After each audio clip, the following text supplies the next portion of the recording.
Hello friends, ഇത് എൻ്റെ ഒരു പ്രയർ ഏരിയയാണ്.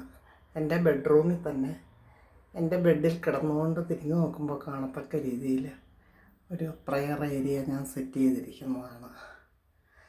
ഇത് ഒരു കാൽപ്പെട്ടിയാണ്, പണ്ട് കാലത്തുള്ള എൻ്റെ അമ്മച്ചിയുടെ പെട്ടിയാണത്. ഞാൻ എൻ്റെ വീട്ടിൽ നിന്ന് കൊണ്ടുവന്നതാണ്. ആ പെട്ടിയുടെ മുകളിലാണ് ഞാൻ ഈ യേശുവിൻ്റെ മാതാവിൻ്റെയൊക്കെ ഫോട്ടോ വെച്ചിരിക്കുന്നത്. പിന്നെ ഈ ഫ്ലവറൊക്കെ എൻ്റെ ഗാർഡനിൽ ഫ്രഷ് ഫ്ലവർ ഉള്ളപ്പോൾ, റോസാപ്പൂവൊക്കെ ഉള്ളപ്പോൾ ഞാനത് പറിച്ചിവിടെ കൊണ്ട് വയ്ക്കും. പിന്നെ 2 മെഴുകുതിരിയും ഞാനിവിടെ കത്തിച്ച് വെച്ചിട്ടുണ്ട്. സുഖദുഃഖങ്ങൾ നിറഞ്ഞതാണല്ലോ നമ്മുടെ മനുഷ്യ ജീവിതം.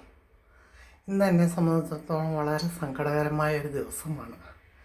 എൻ്റെ ഒരു ഫ്രണ്ട്, അതായത് എൻ്റെ ഹസ്ബൻഡിൻ്റെ ഫ്രണ്ടിൻ്റെ വൈഫാണ്, ഞങ്ങളുടെ തൊട്ടടുത്ത വീട്ടിലാണ് ഉള്ളതാണ്.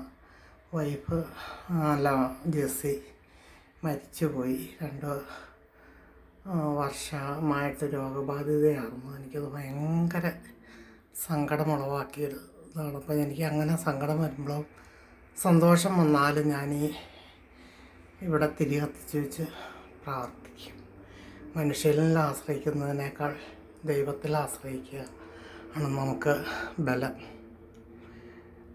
അപ്പോൾ എനിക്ക് പെട്ടെന്ന് ഡിപ്രസ്ഡ് ആവുന്ന ഒരു മൈൻഡാണ് എൻ്റേത്. സന്തോഷം വന്നാൽ സന്തോഷിക്കുകയും ദുഃഖം വന്നാൽ അതീവ ദുഃഖിതയാവുകയും ചെയ്യുന്ന ഒരു മെൻറ്റാലിറ്റിയാണ് എനിക്ക്. അപ്പോൾ എൻ്റെ ബെഡിൽ കിടന്നുകൊണ്ട്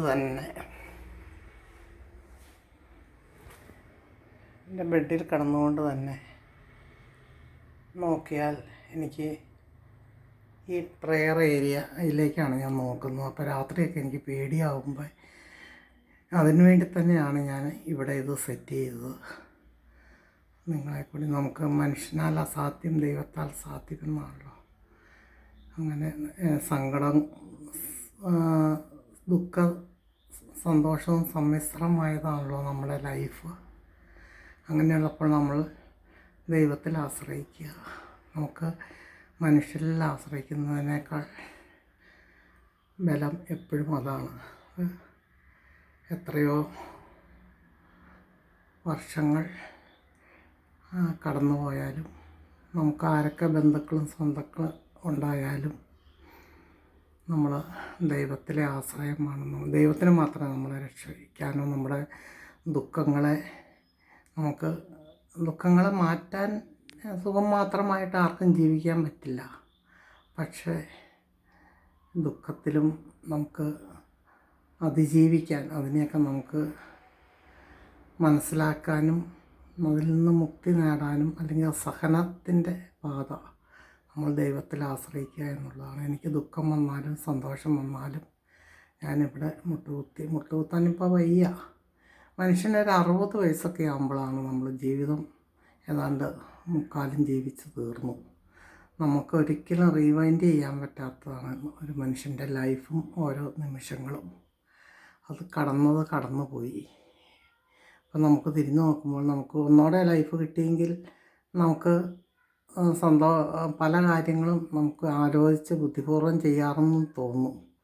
പക്ഷേ അതൊന്നും നമുക്കൊരിക്കലും തിരിച്ച് കിട്ടില്ല. തിരിച്ച് കിട്ടുന്നത് നമ്മൾ ഈ ദൈവത്തിലുള്ള ആശ്രയം മാത്രമാണ് നമുക്കൊരു രക്ഷ. ഞാനെപ്പോഴും പ്രാർത്ഥിക്കുന്നതും, പക്ഷേ എനിക്കിത് ഈ പ്രയർ ഏരിയ എനിക്ക് ഭയങ്കര ഒരു മെൻ്റൽ റിലീഫ് തരുന്നതാണ്. അത് നിങ്ങളെ കൂടി ഒന്ന് കാണിച്ചു തരാൻ വേണ്ടിയിട്ടാണ് ഞാനിന്ന് ഈ വീഡിയോ ഇട്ടിരിക്കുന്നത്.